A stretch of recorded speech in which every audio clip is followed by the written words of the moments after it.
Nós não fomos ao limite das nossas possibilidades para fazer o nosso melhor. Quando eu dou o meu melhor em cada situação, eu fico em paz. Existe uma frase de Helena Blavatsky que ela dizia o seguinte: quem faz o seu melhor faz tudo o que se pode esperar dele. Eu gosto demais dessa frase e ela é muito útil para mim. Quem faz o seu melhor faz tudo o que se pode esperar dele.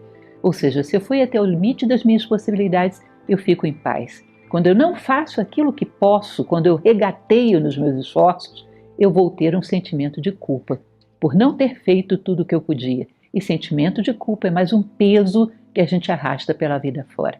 Então, uma forma de ter paz: vá sempre ao limite das suas possibilidades e faça tudo aquilo que você considera como nobre, justo e bom. Não regateie nenhum esforço. Não deixe de fazer aquilo que você considera como nobre, justo e bom. Esteja quites com a vida a cada dia.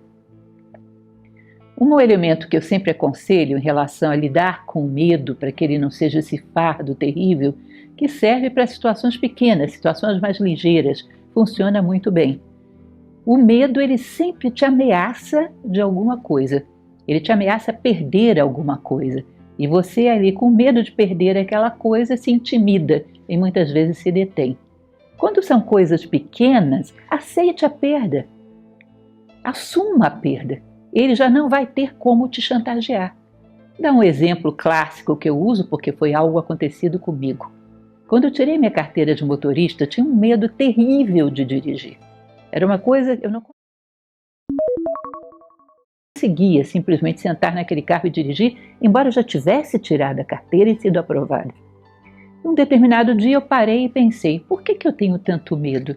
O que é que realmente está me atemorizando? Porque andando na velocidade que eu ando, o máximo acidente que posso causar é atropelar uma tartaruga manca. Outra coisa eu não posso fazer. Aí eu descobri que o medo que eu tinha era das pessoas pensarem que eu dirigia mal. Acabou o meu problema. Simplesmente cheguei diante do espelho e disse: eu dirijo mal, eu dirijo mal, eu dirijo mal. Acabou. Se alguém disser isso, está dizendo a pura expressão da verdade. Então, se eu estou dirigindo mal, alguém diz: barbeira, é isso aí mesmo, esse me conhece bem. Já aceitei. Isso não me atemoriza mais. Vou dar aula pela primeira vez, as pessoas vão pensar que eu sou novato. Vão mesmo. Assume que você é novato. Chega lá e diz: boa noite, olha, eu sou novato, mas vamos fazer o melhor que a gente pode aqui. Acabou, já pensaram. Daí em diante é lucro. Ou seja, não deixe que o medo te ameace. Quando são coisas pequenas que dá para a gente aceitar a perda, aceite a perda. E você vai ver que você desmonta o gatilho do medo e já não tem que trabalhar com esse fardo. Quando temos que conhecer uma pessoa, que conviver com uma pessoa, na convivência, uma das coisas que mais nos coloca o peso é rotular. E lá vem uma pessoa que tem tal profissão. Todo mundo que eu conheci que tinha tal profissão era chato, meticuloso demais, fleumático. E lá vem: fulano, ele é de tal cidade. Em tal cidade todo mundo que eu conhecia era de tal jeito. Ou seja, você já despeja sobre essa relação um peso que é uma pura fantasia. Ninguém é igual a ninguém. Dizer que numa cidade todo mundo é igual, que num país todo mundo é igual, é uma loucura. Nós temos seres humanos absolutamente originais. Ninguém é igual a ninguém. Toda vez que rotulamos, geramos um peso prévio que nos dificulta conhecer de fato a pessoa. Ou seja, eu já tenho um rótulo, eu nem olho o que ela realmente é. E quero obrigá-la a se enquadrar dentro desse rótulo. Isso dificulta em muito a relação, pesa nas relações. Uma coisa que, pelo contrário, nos faz fazer a convivência se tornar mais leve é desenvolver empatia. A empatia tira o peso das atitudes alheias. Quando alguém tem uma atitude e eu não entendo, isso pesa para mim, isso gera uma mágoa, isso gera muitas vezes uma precaução contrária e faz com que essa relação se torne pesada. Quando eu tenho empatia, eu me coloco dentro do marco psicológico do outro e entendo por que ele agiu como agiu. Tendo o histórico que ele tem, vivendo as circunstâncias que ele tem, vendo o mundo como ele vê, é perfeitamente cabível agir desse jeito. Eu então entendo o ângulo pelo qual ele está vendo a vida. As atitudes dele já não têm o mesmo peso para mim. Eu posso até ajudá-lo a tentar ver melhor, oferecendo o meu ponto de vista. e também receber o ponto de vista dele para que eu também veja melhor. Porque nós temos ambos zonas de sombra e zonas de luz. Podemos trocar as nossas zonas de luz e alertar um ao outro sobre onde estão as nossas zonas de sombra. Portanto, se eu sei me colocar no marco psicológico do outro, eu tiro o peso da convivência. Eu entendo por que determinadas atitudes que me magoaram tinham que ser tomadas como foram. Eu entendo por que as razões do outro faz com que fique muito mais fácil a convivência, muito mais leve. Outra coisa que pesa demais na convivência são as expectativas.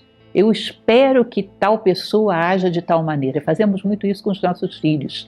Espero que sejam assim, assim, assim, assado. Isso é um peso terrível, tanto para quem recebe a expectativa, quanto para quem a gera.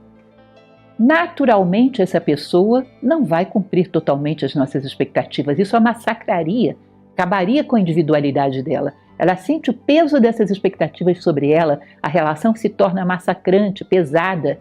E quando essa pessoa resolve clamar pela sua liberdade e assumir o seu destino segundo o que ela é e não aquilo que esperamos, ela nos decepciona. Aí vem outro peso. Nós culpamos o outro por não ser aquilo que eu esperava. Bom, quem esperava era você. Por que vai colocar um peso sobre o outro da culpa de ter frustrado as suas expectativas? Você é que tem essa culpa por ter tido expectativas. Então, muito cuidado com esse despejar sobre os demais expectativas. Pesa a relação para quem recebe a expectativa e para quem a gera. Uma das coisas que mais dão leveza às nossas relações, à convivência, é partir do princípio de que viemos aqui para amar as pessoas, saber ouvi-las, saber compreendê-las, saber perdoá-las. Toda vez que a gente atua com dois elementos que são o rancor e a autopiedade, nós carregamos um enorme peso. O rancor e a autopiedade vão fazer com que a gente saia arrastando elementos muito negativos, no caso do rancor, muito pesados, é como se você tivesse uma bola de aço presa ao seu tornozelo, e a autopiedade é considerada por muitas tradições, existe um autor do século passado, Nilakanta Sirihan, que ele falava sobre isso, ela está mesclada de muito egoísmo. Imagine que você saiba que 200 pessoas morreram numa crise do outro lado do mundo. E você, de repente, tem alguém que pise no seu pé, que te ofenda emocionalmente alguma coisa. Normalmente, o nosso egoísmo faz com que esse pisão no pé nos incomode mais do que as 200 pessoas que morreram do outro lado do mundo. Dificilmente sofremos tanto pelos outros quanto sofremos pelas nossas pequenas mazelas. Dificilmente a dor do outro nos leva a lágrimas, como nos leva a lágrimas a nossa própria dor. Ou seja, o excesso de autopiedade nada mais é do que uma boa dose de egoísmo. Pense muito bem quando você derrama lágrimas exclusivamente por dores pessoais e é muito pouco capaz de sentir a dor do outro. Ou seja, autopiedade é algo debilitante e vai fazer com que a gente arraste esse peso de nos sentirmos frágeis, de nos sentirmos incapazes de enfrentar a vida.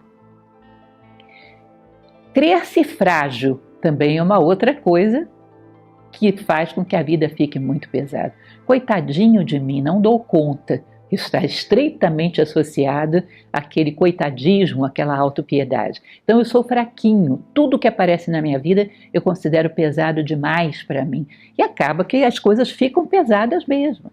Eu não considero aquela regra da qual já falamos. Se surgiu no meu caminho e é necessário, é porque é para mim.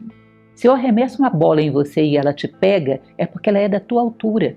Se fosse alto demais, não pegaria, passaria sobre a tua cabeça. As coisas que vêm para a nossa vida e são necessárias, elas vêm porque somos do tamanho delas, porque elas nos julgam capazes de superá-la. Então não se considere fraquinho demais para aquilo que a vida propõe. Certamente a vida te conhece mais do que você mesmo e você tem possibilidades que talvez você conscientemente não saiba. E a vida está te levando a trazer à tona, a tomar consciência de todas essas possibilidades. Um ser humano não é um ser frágil. O ser humano é um ser dotado de vontade, que pode realmente virar o mundo de cabeça para baixo.